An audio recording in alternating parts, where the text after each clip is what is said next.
तो आज की वीडियो में हम फिर से बात करेंगे यूके के एक और ऐसे वीज़ा की जहाँ पर आपको ना आइल्स ना डिग्री ना एक्सपीरियंस और ना ही स्पॉन्सर जॉब की ज़रूरत है। तो जो लोग भी यूके आना चाहते हैं, चाहे वो स्टडी के लिए आना चाहते हैं, चाहे वो अपनी फैमिली से मिलने आना चाहते हैं, घूमने के लिए आना चाहते हैं या किसी बिजनेस के सिलसिले में यूके आना चाहते हैं, तो उन्हें इस वीज़ा के लिए ज़रूर अप्लाई करना चाहिए। और आप चाहे तो इस वीज़ा को डायरेक्ट 10 साल के लिए भी ले सकते हैं, ताकि आप चाहें जितनी मर्जी बार आ जा सकें और आपको बार बार वीज़ा लेने की ज़रूरत ना पड़े। Hello and welcome back to UK universe. तो जो लोग मुझे नहीं जानते, मेरा नाम शिवानी है और मैं यूके में 2 साल से रह रही हूँ और इस चैनल पर आपको यूके से रिलेटेड हर वो इन्फॉर्मेशन मिलेगी जो आपके यूके आने के सपने को पूरा करेगी।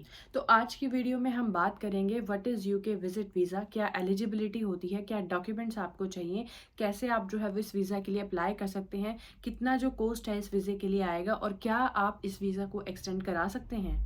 तो विजिट वीज़ा जो है वो यूके गवर्नमेंट की तरफ से उन लोगों को दिया जाता है जो यूके आना चाहते हैं, चाहे वो घूमने के पर्पज़ से हो, अपनी फैमिली से मिलने, किसी की शादी को अटेंड करने, किसी बिजनेस पर्पज़ से या फिर कोई शॉर्ट टर्म स्टडी करने के लिए।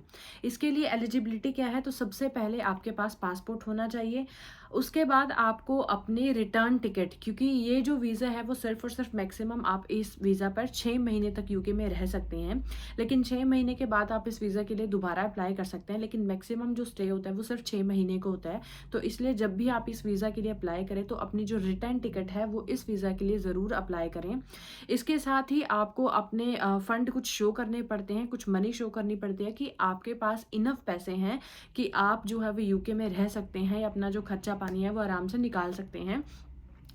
इसके अलावा इस वीज़े के लिए कोई और एलिजिबिलिटी नहीं है। तो सबसे इम्पॉर्टेंट जो बात है, आप इस वीज़ा को कम से कम 10 साल के लिए भी ले सकते हैं। कैसे? चलिए देखते हैं।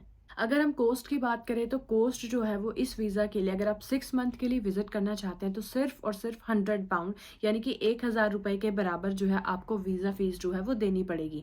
अगर आप किसी मेडिकल पर्पज़ के लिए या फिर किसी एकेडमिक स्टडी वगैरह के लिए आते हैं तो आप इस वीज़ा को 1 साल के लिए ले सकते हैं, जिसकी जो वीज़ा फीस है वो 200 पाउंड है। वीज़ा फीस डिपेंड करती है कि आप कितने टाइम के लिए इस वीज़ा को ले रहे हैं। अगर आप इस वीज़ा को 2 साल के लिए, 5 साल के लिए, 10 साल के लिए लेते हैं तो उसके हिसाब से आपको जो वीज़ा फीस है वो पे करनी पड़ेगी। और आप जितनी मर्जी चाहे आप यूके में आ सकते हैं, यूके से बाहर जो है वो जा सकते हैं। तो डॉक्यूमेंट्स में सबसे पहले आपके पास एक वैलिड पासपोर्ट होना चाहिए। उसके बाद आपको ट्रैवल प्लान देना पड़ेगा जिसमें सारी डिटेल्स होती हैं कि आप कितना टाइम जो है वो वहाँ पर स्टे करेंगे, किस डेट को आप जाएंगे, किस डेट को आप आएंगे। इसके साथ ही आपका होम एड्रेस, आपकी डिटेल्स जैसे डेट ऑफ बर्थ, आपको आपके पास फंड शो करने पड़ेंगे कि इनफ फंड है कि आप यूके के अंदर जो है आप अपना खर्चा उठा सकते हैं। इसके साथ ही आपको अपने इनकम का जो प्रूफ है वो लगाना पड़ेगा, चाहे आपकी पे स्लिप्स हो, आपका कॉन्ट्रैक्ट हो। आप पीसीसी लगाना पड़ेगा जिसमें आपको ये शो करना होता है कि आपका जो कोई भी क्रिमिनल रिकॉर्ड नहीं है, कोई ऑफेंस जो है वो नहीं किया है। इसके साथ ही अगर आप यूके में किसी फैमिली के पास या किसी फ्रेंड के साथ विजिट कर रहे हैं और वो आपको स्पॉन्सर करना चाहता है तो आपको उसके भी डॉक्यूमेंट्स उसमें अटैच करने पड़ेंगे। जैसे जो भी आपको स्पॉन्सर करें उसमें सर्टिफिकेट ऑफ स्पॉन्सरशिप होता है कि वो आपको बुला रहे हैं, वो कहाँ पर रहते हैं, उनका एड्रेस और उनकी जो पे स्लिप्स हैं वो लगेंगे, उनकी जो पे की डिटेल्स हैं। इसके साथ ही P45 या 60 फॉर्म जो होता है, जो भी एप्लीकेंट आपको बुला रहा है उसका वो डॉक्यूमेंट्स आपको लगाने पड़ते हैं। इसके साथ साथ आपको अपना जो रिटर्न टिकट है वो ज़रूर करानी पड़ती है। ऐसा ना करें कि आप रिटर्न टिकट ना लगाएं, रिटर्न टिकट जो है वो आपको ज़रूर लगानी पड़ेगी। तो ये वो डॉक्यूमेंट्स है जो आपको इस वीज़ा के लिए चाहिए। इसके साथ ही अप्लाई आपको कैसे करना है, आपको गवर्नमेंट की जो ऑफिशियल वेबसाइट है आप वहाँ पर जा के चेक कर सकते हैं। आपको इस तरह से एक पेज मिलेगा, आप वहाँ जा के फॉर्म फिल कर सकते हैं, ऑनलाइन जो है वो अप्लाई कर सकते हैं इस वीज़ा के लिए।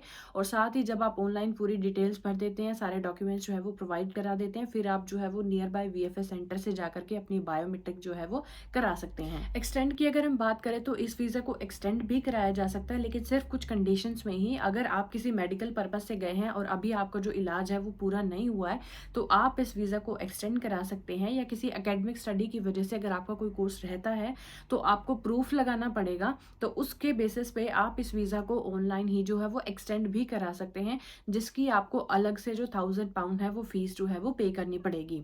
तो एक बहुत अच्छा मौका है उन लोगों के लिए जो सिर्फ़ और सिर्फ़ यूके आना चाहते हैं, यहाँ की लाइफ़ को एक्सप्लोर करना चाहते हैं। तो विज़िट वीज़ा जो है उनके लिए बहुत बढ़िया ऑप्शन है, क्योंकि यहाँ पर आपको ना आइल्स देनी है, ना डिग्री, ना एक्सपीरियंस और ना ही स्पॉन्सर्ड जॉब जो है वो ढूँढनी है। साथ ही अगर आपको वीडियो में कुछ भी पसंद आया तो लाइक, शेयर एंड कमेंट ज़रूर करें। अगर आप कुछ पूछना चाहते हैं तो कमेंट बॉक्स में टाइप कर सकते हैं या फिर इंस्टाग्राम पर डीएम भी कर सकते हैं। सब्सक्राइब करना ना भूलें, क्योंकि यहाँ पर आपको मिलेगी हर वो वीडियो जो आपके काम आ सकती है। तब तक के लिए thank you so much. Stay safe.